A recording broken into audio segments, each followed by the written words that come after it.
तो ये हमारा पार्ट 2 का ही भाग है, जो कि कैंसिल होने के कारण हमें अलग से बनाना पड़ रहा। तो देखिए यहाँ पर क्या हो गया कि हम इस प्रकार से एक रेक्टेंगल बॉक्स बनाते हैं। इन बॉक्स में हम एक एक चीज़ आपको दर्शा कर दिखा रहे हैं और सारे चीज़ रेंज ऑर्डर वगैरह सारे चीज़ को समझना है, सेल शीट वर्कशीट सबको समझना है। ठीक है, ये देखिए, ये सबसे पहले यहाँ से यहाँ तक जो है आपका इस प्रकार से, ठीक है, ये इस प्रकार से यहाँ पे ब्लॉक रहता है। ये बंद है आपका सेल,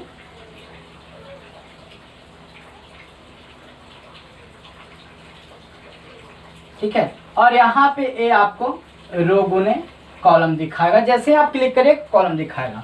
अब ये हमारा सेल्स का नाम हो गया, इसका नाम हो गया A B C D E F G। ये हमारे कॉलम से, कॉलम भी बता चुके हैं, एक FD तक चला जाएगा।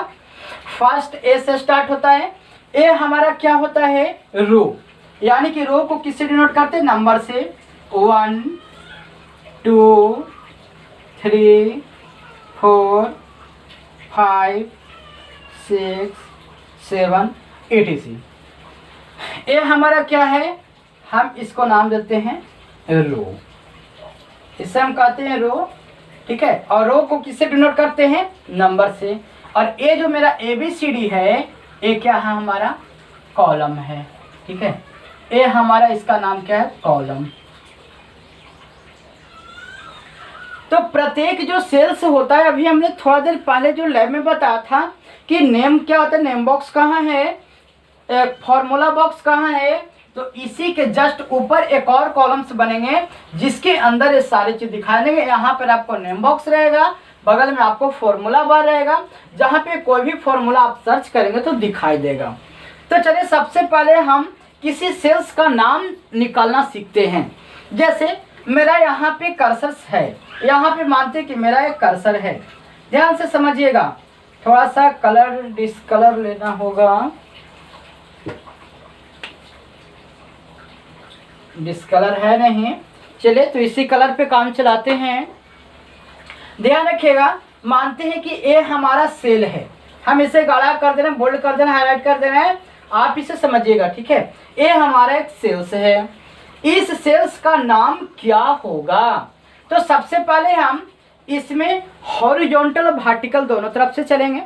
मानते हैं हॉरिजॉन्टल चलेंगे हम तो बाएं की ओर, और वर्टिकल चलेंगे तो ऊपर की ओर, तब आपको सेल्स मिलता है। जैसे सेल है, मानते हैं सेल है, ठीक है, ये सेल किससे बना होता है, रो एंड कॉलम से।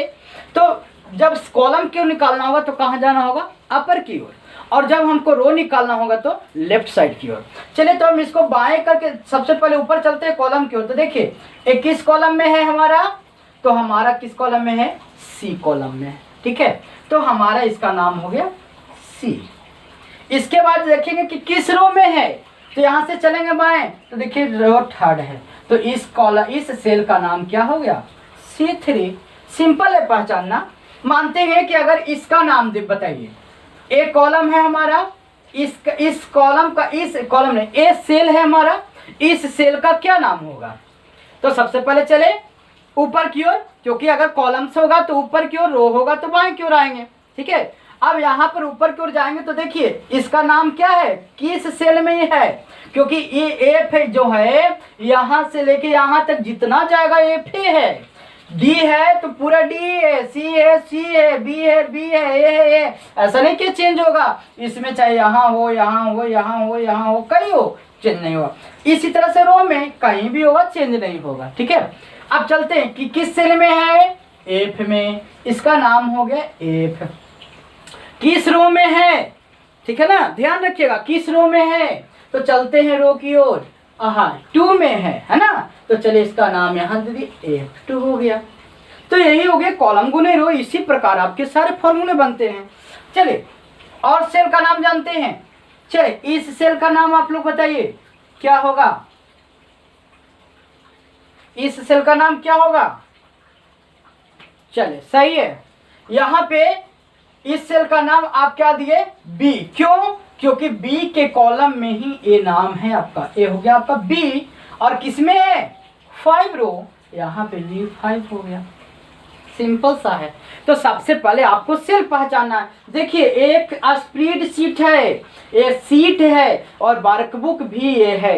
वर्कबुक का एक पेज सीट हो गया, ठीक है, और ये सीट किससे मिला, स्प्रेड शीट। स्प्रेड शीट किस फॉर्म में होता है, रेक्टेंगुलर फॉर्म में। किस सेल से बनकर बना होता है, सेल के बॉक्स से, जिसको रो और कॉलम में हम लोग बनाते हैं। आगे चलते हैं, इसका नाम बताइए, इस सेल का नाम। चलिए और कोई बताइए। चलिए ठीक है, इसका नाम क्या हुआ, E5। कैसे, क्योंकि ए किस कॉलम में है, ई कॉलम में है, तो चलिए इसका नाम हो गया ई। किस रो में है, 5 में है, हम इसका नाम E5 कर दिए, ठीक है। फिर यहां पर आते हैं, मानते हैं, बताइए इसका क्या नाम है, इस सेल का नाम बताइए, B1। कैसे हुआ, तो यहाँ पे बी कॉलम में है, और किस रो में, 1 में, ए आपका B1 हो गया, ठीक है। बहुत ईजी, बहुत ही ईजी है समझना, सिर्फ आपको समझना है, सीट को समझ गए तो आपका हो गया काम। चलिए इसको बताइए, किस में है, डी में। किस रो में, 1 में। देखिए बहुत सारे हम बता रहे हैं, और एक एक करके समझिएगा, बिल्कुल समझ में आएगा। इसके साथ नहीं तो फिर आप कमेंट बॉक्स में लिख भी सकते हैं कि और इजी बताइए, आप कुछ और बताइए, इंग्लिश में बताइए, हिंदी बताइए, आप जो रहेगा बोल सकते हैं, जो नहीं समझ में आएगा वो भी बोल सकते हैं, ठीक है। चलिए मान के चलते, इसको बताइए नीचे, इसका क्या नाम है, जल्दी बताइए। चलिए D7, D6, 5, D7। चलिए ठीक है, D7। कैसे, क्योंकि यहाँ पर हम ऊपर की ओर चलते हैं, है ना, कॉलम्स में ऊपर की ओर देखेंगे, इसका नामकरण करते हैं। किस कॉलम में है, डी कॉलम में, तो हमने डी लिखा। किस रो में है, रो की ओर किधर चलेंगे, बाएं की ओर, तो ये देखिए हमारा बाएं क्या है, 7, ये D7। चलिए ये बताइए, इसका क्या नाम होगा, G1। कैसे, जी किस में है, कॉलम में है, रो कौन सा है, 1 है, इसका नाम हो गया G1, यानी जीवन, है ना, हम लोग जीते हैं, जीवन जीते हैं। चलिए नेक्स्ट बताइए, इसको बताइए क्या नाम है। ऐसा नहीं समझिएगा कि एक ही चीज को बार बार बता रहे, इसलिए ताकि आपको समझने में किसी तरह का भी परेशानी ना हो, इसीलिए हम एक एक करके आपको बताने की कोशिश कर रहे हैं, क्योंकि सब बच्चे एक जैसे नहीं होते हैं कि एक ही बार में किसी चीज को समझ जाएं। इसलिए मेरे इस वीडियो का बनाने का एक ही मकसद कि हर कोई देखे, हर कोई सीखे, हर के पास शेयर किया जाए, ठीक है, लाइक किया जाए, ताकि यहाँ पे हर बच्चे जान सके एक एक चीज एकदम आसानी से। चलिए इसका नाम बताइए, इस सेल का नाम, क्योंकि बैठे हुए मौका है, बैठे हुए मौका गंवाना नहीं है। आप इसको बस किसी तरह से थोड़ा बहुत पढ़ते जाइए, मेहनत करते जाइए, हम आपके लोग के लिए मेहनत हम भी कर रहे हैं। चलिए एक किस सेल का नाम है, ए, हमने इसका नाम दे दिया ए, ठीक है। इसके बाद चलिए किस कौन सा रो है हमारा, 3, तो इसका नाम हो गया 3, ठीक है। चलिए एक दो और पूछते हैं, इसको बताइए, इसका क्या नाम है। तो देखिए सबसे पहले किस कॉलम में है, ई कॉलम में, हमने ई लिख दिया। किस रो में है, बाएं चलते हैं, देखिए देखिए देखिए देखिए देखिए, 3 रो में है, 3 हो गया। यही इस तरीकों से आपका समझना है कि ये कौन सा सेल है, और जहां कर्सर होगा वहां नाम यहाँ पे नेम बॉक्स में हाईलाइट होते रहेगा। यानी कि अगर मेरा कर्सर C3 में है तो यहाँ C भी हाईलाइट रहेगा, 3 भी हाईलाइट रहेगा। इस प्रकार से आप जो है पता हो जाएगा। अगर मानते इस कॉलम में मेरा कर्सर है तो ए भी हाईलाइट होगा और ए भी हाईलाइट होगा, ठीक है। तो ये आपको पहचान है। तो ये हमने सेल का नामकरण किया। चलिए अब इस नामकरण के बाद हम सभी सेल में अब डाटा को फिल करते हैं, ठीक है। तो आइए अब हम डाटा फिल करते हैं।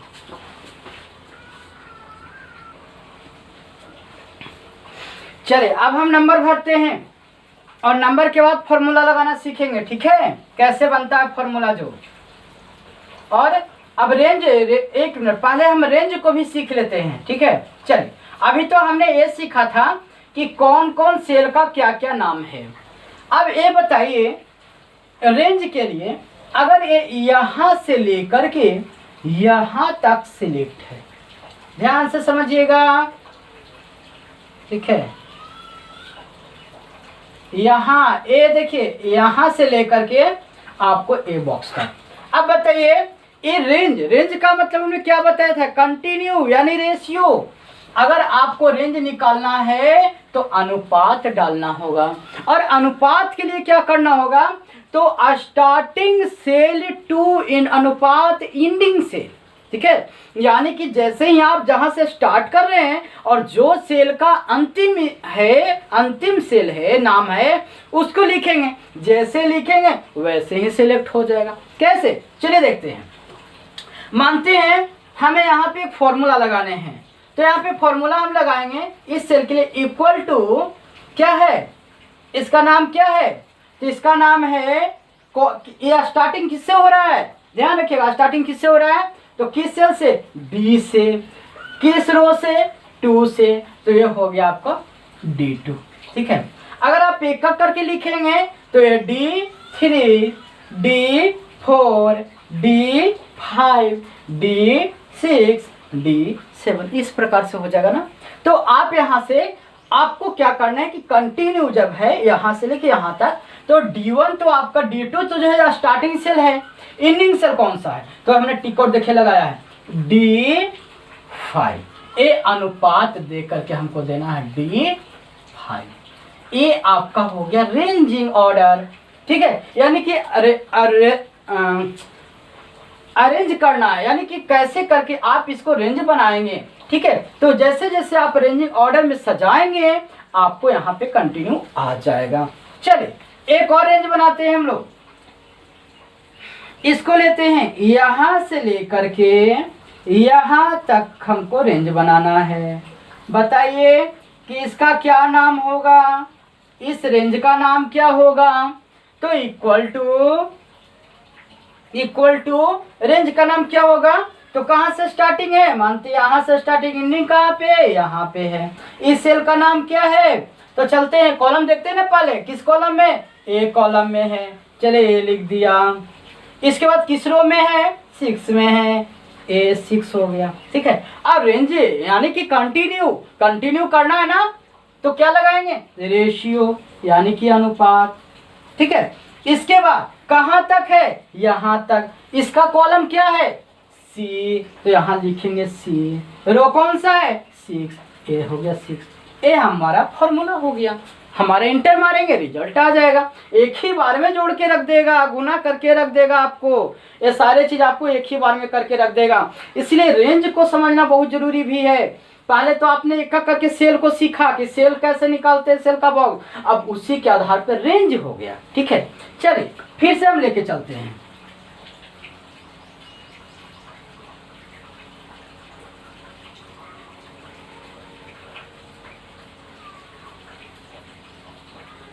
चल अब यहाँ पे लेके चलते हैं, ध्यान रखिएगा, मेरे कलम पे भी ध्यान रखिएगा।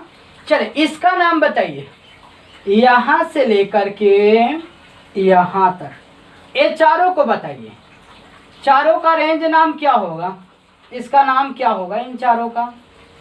तो सबसे पहले स्टार्टिंग हमें बताया, इसमें से किसी एक सेल के स्टार्टिंग कर लीजिए। ये आपका पहला सेल है, ठीक है, और ये आपका अंतिम सेल है, क्योंकि यहाँ से इसी में चला गया, ये इसमें चला गया, अंतिम तो ये है आपका। ऐसे भी लिखिएगा तो पता चल जाएगा कि ए के बाद बी, बी के बाद सी कौन है जो। अब यहाँ पे आए तो इसका नाम क्या दिए हम, एफ, और वो कौन सा 3, F3 हो गया, ठीक है। इसके बाद अंतिम सेल कौन सा है, G4, G4, ठीक है। अब इन दोनों के बीच में क्या लगाना है, बस रेशियो डाल देना है, इक्वल टू F3 अनुपात G4। ये आपका एंटर जैसे प्रेस करिएगा आपका रिजल्ट आ जाएगा। ठीक है। तो ये आपको रेंज बनाने हैं। चलिए अभी और रेंज बनाते हैं हम। ये पूरे सीट का रेंज बताइए, कौन बताएंगे कितना होगा जी? यहां से लेकर के यहां तक का पूरे का बताइए क्या नाम होगा? सोचिए और सोच के बताइए, ये पूरे का नाम क्या होगा? चलिए बहुत अच्छे। यानी कि ए आपने यहां से लिया, क्या स्टार्टिंग सेल ए से शुरू है और एंडिंग सेल कहाँ है? जी वाले कॉलम में है। यानी कि इसका नाम है A1 और एंडिंग। बीच से कोई मतलब ही नहीं रखना है कि बीच में कौन सा सेल है, कौन सा नंबर है, कोई मतलब नहीं। आपको मतलब रखने हैं तो रेंज बनाने के लिए स्टार्टिंग सेल और एंडिंग सेल। अब यहाँ पे जी कौन सा 7 है ना, G7, ये हमारा G7। चलिए तो इसको फॉर्मूला में कैसे लिखेंगे? इक्वल टू A1 अनुपात G7 इंटर आपका वैल्यू आ जाएगा जी, बिल्कुल आ जाएगा। ठीक है, इस प्रकार से आपको अरेंज करने हैं आपको। और ये चीज लैब में उतना समझ में नहीं आएगा जितना आपके बोर्ड पे समझ में आएगा पहले, कि सेल कैसे बनाना, रेंज कैसे बनाना, ये सारे चीज। तो रेंज का मतलब क्या हुआ? बिल्कुल कंटिन्यू। और 2 बार 3 बार 4 बार आप देखिएगा समझ में आ ही जाएगा, क्योंकि इतना सिंपल बता रहे हैं कि ऐसा हो ही नहीं सकता है कि किसी को समझ में नहीं आए। चलिए अभी देखिए, क्योंकि यहाँ पे एक बच्चा बैठा हुआ, उसी से भी डिस्कस किया जा रहा है और उसके अनुसार भी चलते हैं।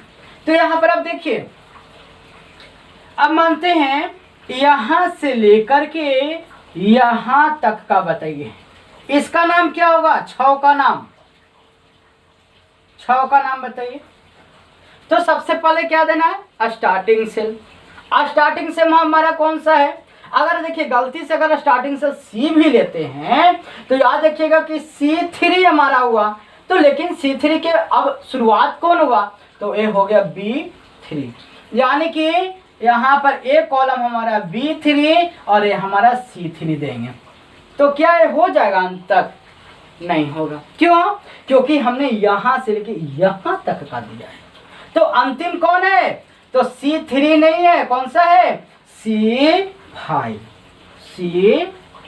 ठीक है, अब इसको क्या नाम हो जाएगा? इक्वल टू B3 अनुपात C5 इंटर। आपको बस यही चीज करने हैं। अगर आप इतना सीख गए, ये रेंज निकालना सीख गए, सेल का नामकरण करना सीख गए, तो फिर समझिए कि आपको जल्दी प्रॉब्लम नहीं होने वाला है। रो कॉलम सेल्स रो ये सब वर्कशीट सीट समझ गए तो हमें नहीं लगता है कि अब आपको प्रॉब्लम होगा। ठीक है, और ये आपको एक स्पेशल आपको पॉइंट है। चलिए अब इसमें हम कुछ नंबर देते हैं जी।